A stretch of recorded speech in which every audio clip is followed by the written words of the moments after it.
A nosy Uber Queen driver condemns 2 adulterous passengers to public humiliation, then cancels the trip and drops them off at the house he shares with his wife and kids he just said goodbye to 5 minutes earlier before the trip.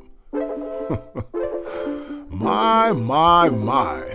In a world full of naughty behavior, one sin recently committed by an Uber passenger seems to have triggered the Uber driver to become judge, jury, and executioner against her adulterous male customer and his plotting, scheming mistress.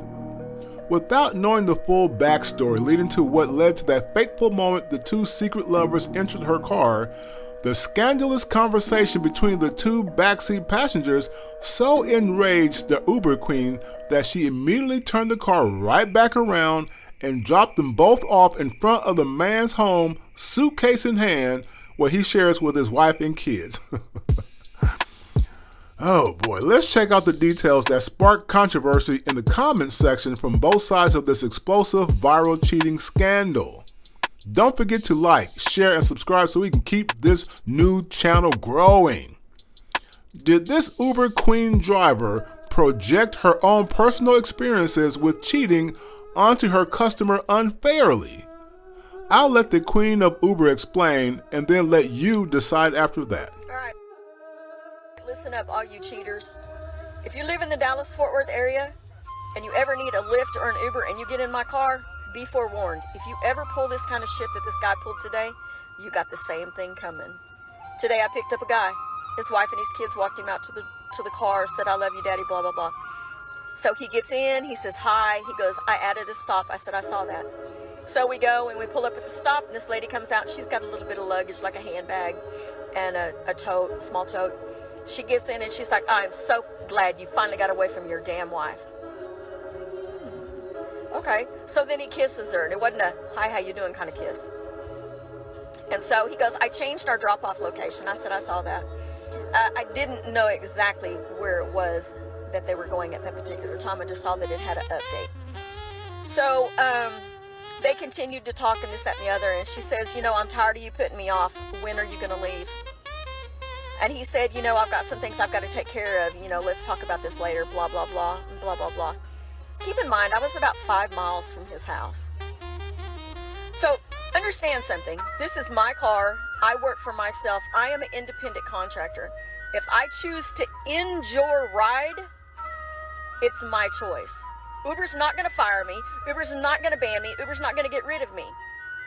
If you are doing something crappy in my car, I have the right to handle it however I see fit. Well, things didn't turn out so well for him. I took him back to his house.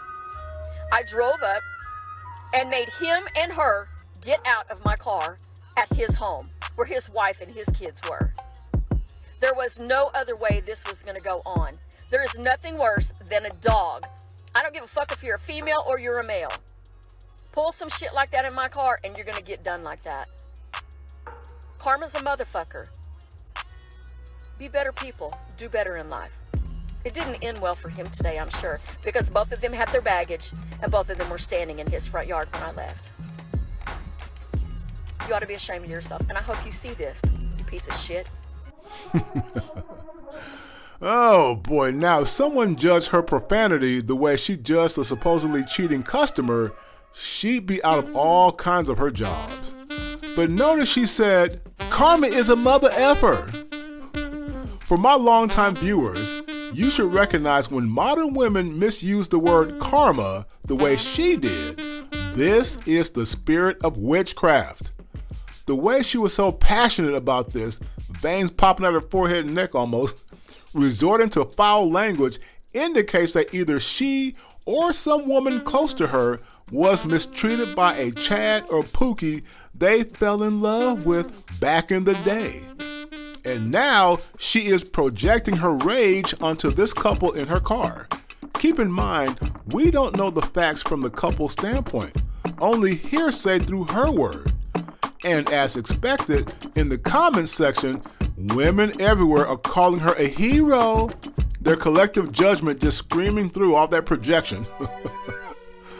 But my people, this is breach of contract. If this guy wanted to sue this Uber queen, he may be successful if it's worth his time. Such women like this Uber driver need to control their emotions better than this. Just because she's an independent contractor doesn't mean she can do whatever she wants. A business contract is still a contract, regardless if you're an employee or independent contractor. Some states consider Uber drivers de facto employees according to IRS guidelines. We just can't have people out here becoming morality cops like they have in Iran, where the country right now is being torn apart due to their morality police arresting a young lady because she was not wearing her head attire properly or something like that. She allegedly ended up passing away in custody due to a heart attack, so they say, which set off a series of events that has led to big civil unrest in Iran right now. Is this what we want in America? Last time I checked, adultery is not against the law, regardless how reprehensible we may think it is. So to this Uber queen, if you're listening, if your morals mean you can't drive certain people in your car, then you need another line of work. You should have just dropped him off, then maybe put him on blast anonymously online. That would have been better, though it still wasn't your business. I mean, you should have at least pulled him aside and asked him why is he cheating on his wife and let him explain in his own words. Your actions were uncalled for. Okay, I'm done addressing her directly. What if I'm an employee? I hired this same driver, get in her backseat, and start talking to the boss, telling him that I'm on my way to work, but in actuality, I'm having the Uber driver drop me off at the beach. At this point, I'm lying to the boss. Would my deception be grounds for her to drop me back off at my workplace where my boss is? Right? What if I were a Christian praying in the backseat on my way to church, but she doesn't like Christians? Does she have the right to cancel the ride?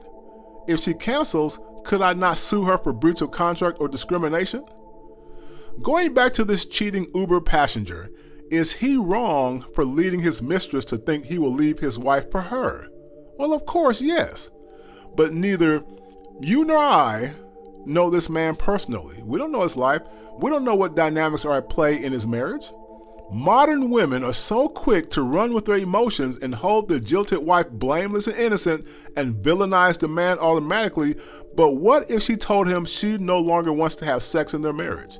That she just wants to focus on raising the kids? Believe it or not, there are many men suffering in sexless marriages that way.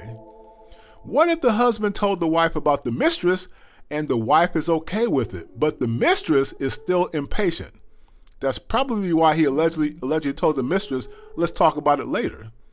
There are many guys in this situation too. Or let's go even further. What if the wife had cheated earlier in their marriage? She begged him for forgiveness, and after some counseling, he decided to forgive her, but then years later regretted it as he couldn't get the thought of his wife cheating on him out of his mind. Folks, there are so many angles here, and that's why it's important for Uber drivers not to become busybodies and act out of emotional projection and breach ride-sharing contracts based on assumptions. As long as the passengers are not physically or verbally abusive towards the driver, the contract is enforceable. Don't forget to like, share, and subscribe so we can keep this new channel growing. Until modern women stop becoming morality cops and poke their noses into other people's lives who are grown adults, the apocalypse of good men will continue. Welcome to the Brother Apocalypse.